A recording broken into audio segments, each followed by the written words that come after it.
Good morning India. आज का सवाल है, सर मुझे किसी कार्य में सफलता नहीं मिलता है। मैं जिस काम में अपना हाथ लगाता हूं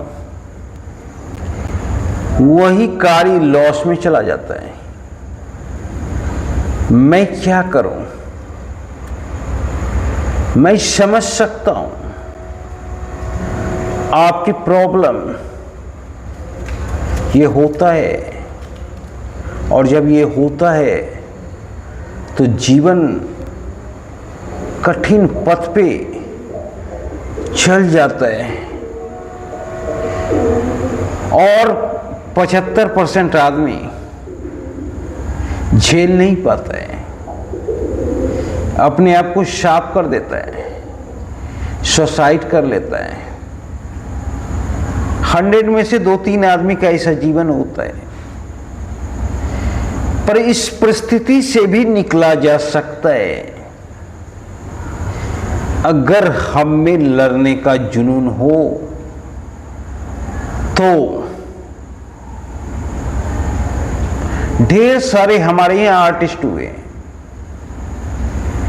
जो कि 40, 45, 50 के बाद जूझते जूझते नेम और फेम कमा सके। उसमें से हिम्मत शाह 50 के बाद नेशनल लेवल के आर्टिस्ट बने। एमएफ हुसैन 45 साल के बाद नेशनल लेवल के आर्टिस्ट बने। और भी कई एक एक्टर हैं जो कि विषम परिस्थिति में भी डटे रहे और सम परिस्थिति पैदा करके निकले। ढेर सारे एक्टर भी हैं, लीडर भी हैं। हमारे एक ऐसा ही एक्टर नवाजुद्दीन सिद्दीकी जब एनएसडी से निकले और मुंबई की तरफ कदम बढ़ाए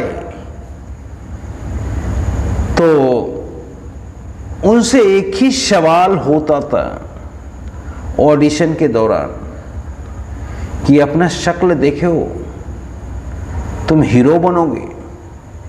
और वो रोज सेट पर से यही शब्द सुनकर वापस घर लौटते थे और फिर आराम करते थे और फिर दूसरे दिन चले जाते थे ऑडिशन के लिए और फिर वो शब्द सुनते थे। बहुतों आदमी इस परिस्थिति में घर लौट जाता है पर वो घर नहीं लौटे। नवाजुद्दीन सिद्दीकी वो इसी तरह से स्ट्रगल करते रहे और 10 साल बाद एक फिल्म में छोटा सा रोल मिला और उसके बदौलत आज नवाजुद्दीन सिद्दीकी बॉलीवुड में भी काम करता है और हॉलीवुड में भी काम करता है। उनसे अच्छे एक्टर कोई है ही नहीं। तो विषम परिस्थिति नवाजुद्दीन सिद्दीकी के लिए नहीं था, सम परिस्थिति नहीं था, विषम परिस्थिति था। और विषम परिस्थिति में डटे रहकर नवाजुद्दीन सिद्दीकी सम परिस्थिति को पैदा किया। हॉलैंड का एक पेंटर विसेंट वान गॉग का कहानी आपको जरूर सुनना चाहिए। बहुत अच्छे पेंटर थे पर वो समय से आगे पेंट कर रहे थे और इसलिए अवहेलना का शिकार झेलना पड़ा। कला समीक्षकों द्वारा भी उपहास उड़ाया गया और कला मित्रों द्वारा भी उपहास उड़ाया गया। उनका एक भी पेंटिंग बिकती नहीं थी पर वो दिन रात पेंटिंग में लगे रहते थे। विषम परिस्थिति में पेंटिंग करते थे। उनका एक भाई थियो था जो उनका आर्थिक हेल्प करता था और उसी के बदौलत वो पेंटिंग करते थे। और पेंटिंग करना उनके लिए इतना आसान नहीं था, क्योंकि बीच बीच में भी मानसिक पागलपन के दौरे भी पड़ते थे। पर उस दरमियान भी विसेंट ने पेंटिंग नहीं छोड़ा। हॉस्पिटल में ही डॉक्टर अगेन का पेंटिंग किया हुआ है, जो आज अरबों रुपये में आपको नहीं मिल सकता है। विसेंट पेंटिंग करता रहा, जूझता रहा, 24 घंटा साधना करता रहा। पर विसेंट ने एक दिन अपने आप को समाप्त कर लिया। मात्र 35 वर्ष की अवस्था में विसेंट की मौत हुई और 3-4 साल बाद विसेंट का एक पेंटिंग बिका, सनफ्लावर, और उसके बाद आर्ट वर्ल्ड का विसेंट हीरो हो गया। रातों रात विसेंट की चर्चा होने लगी और विसेंट अब पिकासो के समकक्ष खड़ा हो गया। तो अगर विसेंट ने काम नहीं किया होता तो आज कोई विसेंट को जानता नहीं। विसेंट के लिए काम करना उतना आसान नहीं था। विषम परिस्थिति में विसेंट ने काम किया और आज सम परिस्थिति पैदा किया। हॉलैंड की सरकार ने विसेंट वान गो के नाम से हॉलैंड में एयरपोर्ट बनाया, जो कि वर्ल्ड में किसी आर्टिस्ट के नाम से पहला एयरपोर्ट है। और विसेंट की जितनी भी कलाकृति है विसेंट संग्रहालय में संरक्षित है। आज अरबों और खरबों रुपये में विसेंट की कलाकृति आपको उपलब्ध नहीं हो सकती थी, पर विसेंट ने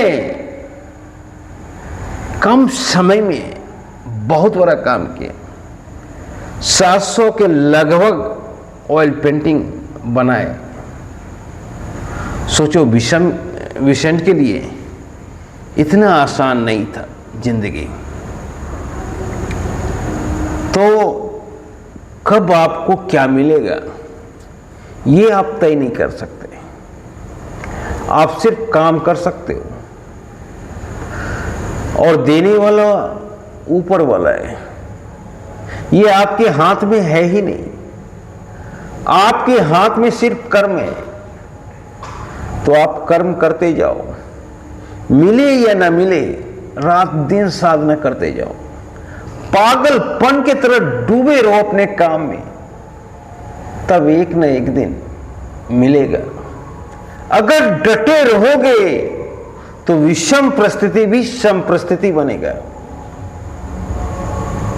पर अगर डटे नहीं रहोगे तो विषम परिस्थिति बनता जाएगा।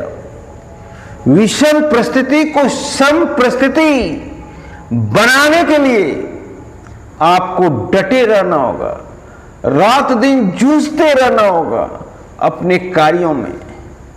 तभी आपके लिए एक सुनहरा समय आएगा जो दुनिया आपको याद करेगा। तो अगर आप विषम परिस्थिति से गुजर रहे हो